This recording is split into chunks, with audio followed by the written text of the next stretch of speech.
Donker web hoofstuk 14. Terug in die onderwêreld. Greg wonders if he should contact Xander, while driving to Clifton for the dinner at Thomas Lawson's house. His mom asked him to go and to dress nicely and to shave. Thomas Lawson has a beautiful house with only the best and expensive furniture, alcohol, food, and cigars. Thomas Lawson introduces Greg to his young trophy wife, Rebecca Lawson. Thomas also introduces Greg to other people there. There are a politician, a CEO, lawyers, a police commissioner, to name only a few. 'n bejaarde generaal Winters, an elderly General Winters, starts to talk to Greg, asking him, "Hoe gaan dit met jou pa?" He continues to tell Greg jail is no place to be, and that is why he should make sure to stay out of jail. Bly uit die tronk uit. He says that is why you need people like this, people that are at the party. Jy het mense soos hierdie nodig. Greg asks if they all knew his dad, and he says of course. Greg then replies rudely, dan het dit hom niks gehelp nie. It didn't help him at all, because where is he now? He is in jail.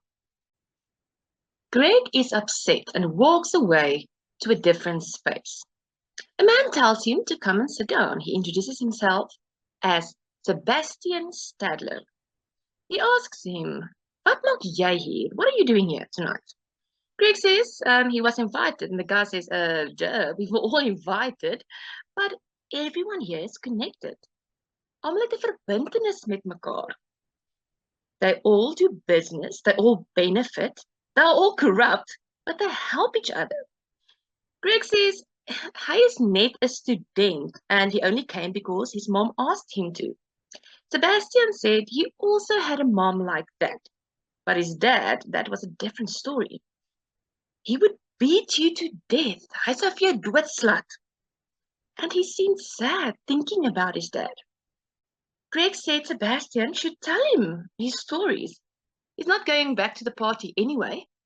And the whole night he listened to his stories. Eventually the focus shifted to Greg, like a good psychologist does. Well, that is what Greg thinks the guy's occupation is.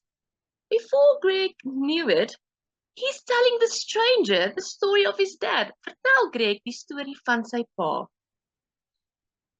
Thomas Lawson interrupts them, and he seems weird and uneasy, asking if Thomas and Sebastian are okay. Greg said it looks like he made a new friend tonight. And Thomas says, great, but it's not convincing. It does not sound convincing. He tells Greg before he goes, he would like to see him in his study. Greg thinks, oh, so this is it. This is the reason why he was summoned here tonight. In his study, Thomas tells Greg it still bothers him that he couldn't finish his matric at Lawson College, and he continues to ask Greg why he's throwing his life away by studying a useless course like sports science. Greg says that it is his life, and Thomas asks if that is what his dad would have wanted. Greg says, why are you talking like my dad is already dead? And Thomas says, well, let's be honest, he might as well be. Greg is angry, asking Thomas if he feels guilty. Voel jy skuldig? Does he feel guilty because him and his goonies couldn't keep his dad out of jail? Thomas says he feels guilty about nothing. Skuld is 'n nuttelose emosie. Guilt is a useless emotion. Greg storms out. Outside, before getting into his car, a guy approaches him. It is Sebastian Stadler. He tells Greg to remember this one thing, especially when thinking about his dad. He says, geen mens is ooit heeltemal so goed soos ander mense sê nie. En geen mens is ooit heeltemal so sleg soos hulle sê nie. No one is ever as good as other people say. And no one is ever as bad. as other people say. Greg feels like he really needed to hear that tonight. It is his life, and he feels like that is how he is as well. Not all bad and not all good.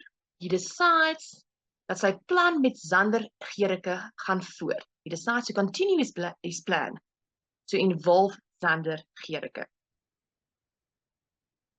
The last time he saw him was in Clarence, when Zander said, if you want to know why, vra jou pa wat het hy met die regter gedoen.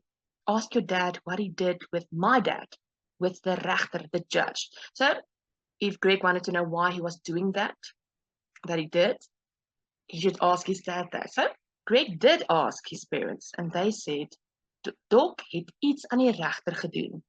Laat verdwyn. So, Doc did something to his dad to make him disappear. How he did it, like what he did, they do not know. Zander also said, ask where your brother got those pills that he drank. Remember, his brother John committed suicide by drinking pills. And yes, Greg did find out that the pills did indeed come from Plus Ultra Med.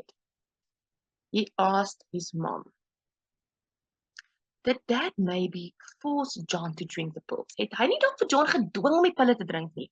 His mom was shocked and said his dad will never kill his son. Greg said, pa het ander mense doodgemaak, he killed other people. He asked if the pills were from Plus Ultra Med. His mom confirmed it and he said, dan het hy John doodgemaak. Then dad did kill John indirectly. He didn't mean to upset his mom and he didn't want to make her cry. Hy voel steeds skuldig. He still feels guilty about it. And to make it up, he wants to find die baker. Once back in his flat, goes to his computer and goes onto Eckart's blog. He needs to enter the password. So he goes into his emails to get the password that he had to retrieve the last time. So remember last time when Eckart disappeared, Greg was trying to find him and he had to do hacking and to try and find him. And while he was doing that, he had to go onto this blog and he had to get the password, and he did. So he enters the password, gets into the blog, and he types a new blog entry. Hy skryf, Ekko, as jy hierdie kan lees, kontak my. Ek het jou hulp nodig, asseblief, Greg. Ekko, if you can read this, please contact me. I need your help. Please, Greg. The next morning he goes and sits in front of his computer, scared. He logs into the blog and sees a new post above the one that he posted. It reads, well, this weird message that we will decipher in the next Hoofstuk. Okay, guys, I hope that this helped you. Click below here where I landed to check out the playlist. Goodbye.